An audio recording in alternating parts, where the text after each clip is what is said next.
Aujourd'hui, j'avais envie d'expliquer un peu plus en détail les règles du jeu de Marma pour ceux qui souhaitent nous suivre. Je vais commencer par détailler les statistiques. Je vous ferai ensuite d'autres vidéos qui concerneront le fonctionnement du jeu plus global. Les statistiques sont intimement liées à la création de personnages.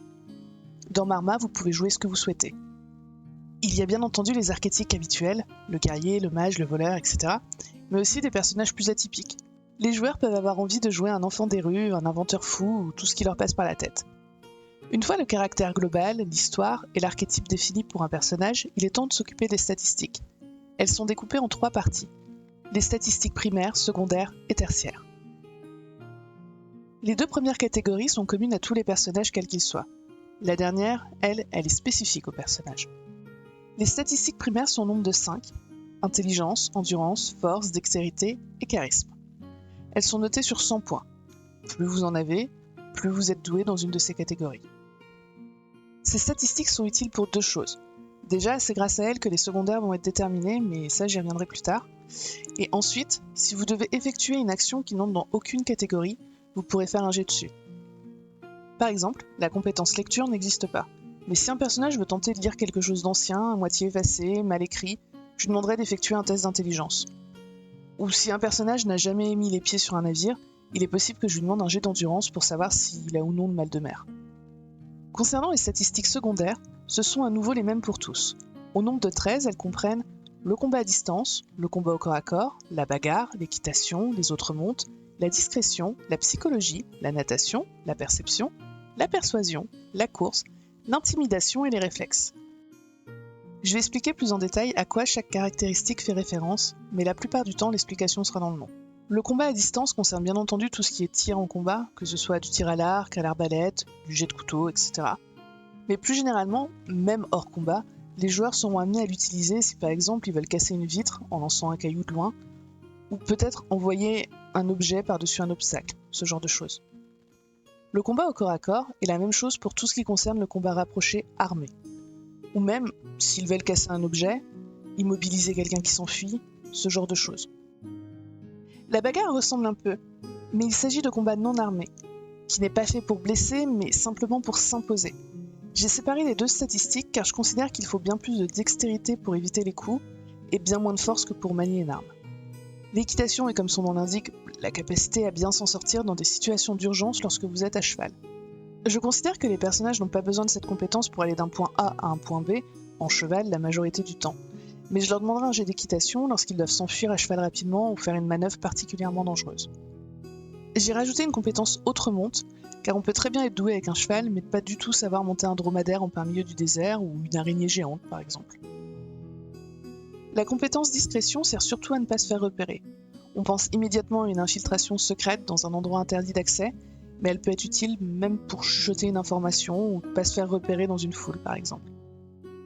Psychologie sert à savoir ce que pensent réellement les PNJ.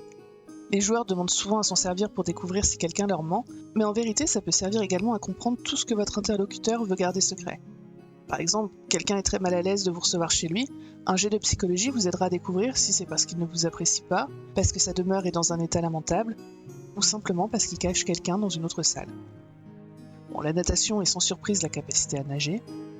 La perception est une capacité importante qui sert à visualiser, entendre ou même sentir quelque chose qui n'était pas apparent au premier coup d'œil.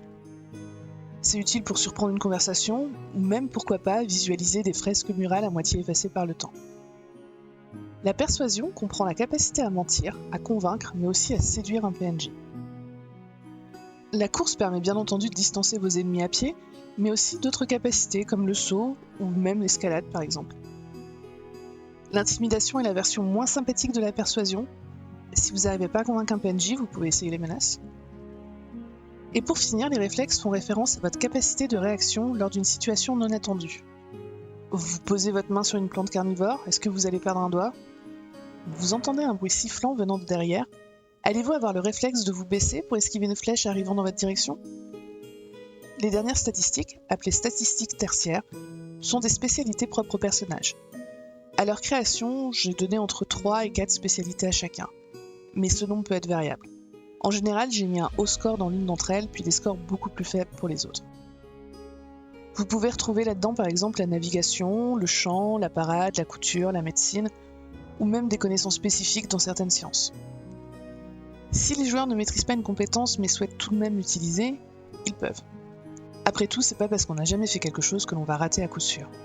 Par exemple, si quelqu'un souhaite réparer un équipement mais n'a pas de compétences en forge ou en artisanat, couture, etc., il peut faire le jet sur sa dextérité.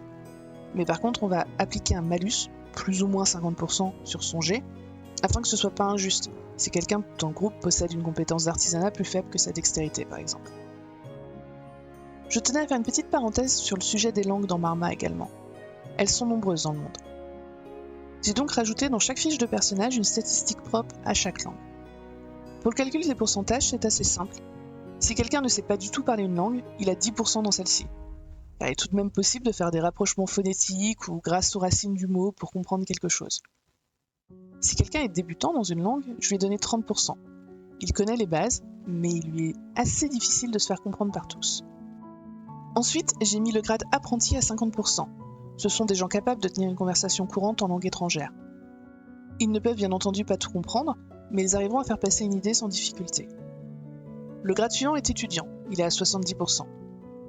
Le personnage a passé beaucoup de temps à apprendre cette langue et il est capable de comprendre quasiment tout. Et pour finir, le grade lettré à 90%. La langue étrangère est quasiment aussi bien comprise que sa langue natale. Malgré tout, il y a toujours une possibilité de ne pas comprendre quelque chose. 90% c'est pas 100%. Et il suffit d'avoir passé une longue journée, d'être fatigué ou d'avoir la tête ailleurs pour manquer quelques subtilités. Je vais vous faire la liste des langues existantes ainsi que la façon dont j'ai choisi le niveau pour les joueurs de mon groupe. Tout d'abord, chaque joueur sait lire et parler la langue commune à tous, qui est majoritairement utilisée par les humains. Cette langue a une compréhension de 100% et c'est la seule. Je ne demande aucun test dessus, même pour ceux qui ne jouent pas un humain. Ensuite, chaque race, excepté les humains du coup, possède sa propre langue. Un elfe saura parler la langue elfe, un nain la langue nain, etc., etc. Comme précédemment, je ne demande aucun jet pour une langue native. Par contre, j'ai mis mon joueur savant à 70% dans toutes ces langues. Il peut ainsi facilement traduire aux autres la majorité des discussions ou des textes qui leur seraient incompris. Il y a une langue un peu particulière, la langue runique, qui est relativement courante dans le milieu magique. Le savant de mon équipe a 50% dessus car il a choisi un cursus universitaire dans son RP en langue, mais les runes sont loin d'être sa spécialité. Par contre, ma magicienne étant une magicienne runique, je lui ai donné 90% dans cette catégorie. Ensuite, il existe 4 langues anciennes beaucoup moins connues. Pour commencer, l'Eresh, aussi appelé langage ancien. On le retrouve souvent sur les vieux bâtiments ou les reliques. Personne ne sait d'où il vient, qui il parlait et pourquoi il s'est perdu. Mais un peu comme le latin pour nous, même s'il s'agit d'une langue morte, on sait le traduire, on sait le comprendre. Mon érudit l'a étudié, il possède 50% de chances de réussite dessus. La deuxième langue s'appelle l'Ezati, ou la langue oubliée. C'est un langage très rare que l'on peut retrouver sur d'anciens parchemins magiques, mais c'était surtout un langage parlé et très peu écrit. Il existe encore quelques communautés qui l'utilisent, mais il est sur le point de devenir une langue morte. Bien entendu, seul mon érudit le comprend et seulement à 30%. Le troisième langage s'appelle l'Azada, ou alors le dialecte perdu. C'est une langue dont on a des traces sur de très vieux bâtiments ou des parchemins, mais personne ne sait vraiment le traduire. La dernière langue est l'Ephosa, et on n'en a jamais retrouvé de traces. Beaucoup pensent que cette langue n'est qu'une légende et qu'elle n'existe pas vraiment. Pour les 2 dernières langues que j'ai évoquées, l'Azada et l'Ephosa, même mon érudit n'a aucune connaissance d'elle et se retrouve au même niveau que ses compagnons. Je tiens à faire une petite précision sur les langues. Absolument toutes celles mentionnées, que ce soit les langues raciales ou les langues anciennes, ont été créées et possèdent donc leur vocabulaire propre ainsi que certaines règles de grammaire assez simples. Si cela intéresse, je peux faire une petite vidéo complémentaire sur les langues. Maintenant qu'on a fait le point sur chaque statistique, j'aimerais aborder la répartition des points dans chaque catégorie. Pour les statistiques principales, j'ai réparti 270 points, ce qui fait une moyenne de 54% dans chaque compétence. Je considère avoir commis 2 petites erreurs à ce sujet. Déjà, après avoir passé plusieurs mois de jeu, je pense que mes joueurs ont un peu trop de points. À la prochaine campagne, je pense qu'une moyenne de 40% serait beaucoup mieux. Et ensuite, je regrette de leur avoir tous donné l'exact même nombre de points. En vérité, la vie n'est pas forcément juste, et tout le monde ne naît pas avec les mêmes chances. Je pense pas qu'il doit y avoir une grande différence entre les joueurs, mais une variable d'une dizaine de points me semblerait un petit peu plus réaliste. Et sinon, pour la répartition des points, il suffit juste de se fier à leur histoire et à leur archétype. Je n'ai jamais mis une compétence à moins de 20% et aucune à plus de 70%. Les statistiques secondaires sont simplement la moyenne de 2 principales. Par exemple, la persuasion, c'est la moyenne du charisme et de l'intelligence. Une fois chaque moyenne obtenue, j'ai modulé chaque statistique selon l'histoire, mais surtout l'envie de mes joueurs. Par exemple, Acario aime avoir de la perception, je lui ai donc rajouté des points et j'ai enlevé autre part, afin d'avoir un ensemble assez cohérent. Et pour les statistiques tertiaires, j'ai fait simplement ça au feeling. J'ai monté une à plus de 60% et j'ai laissé les autres faibles, voire même très faibles. Bon, je voulais évoquer le système de jeu ainsi que d'autres petites subtilités, mais la vidéo va être trop longue et indigeste, donc en fait je le ferai une prochaine fois.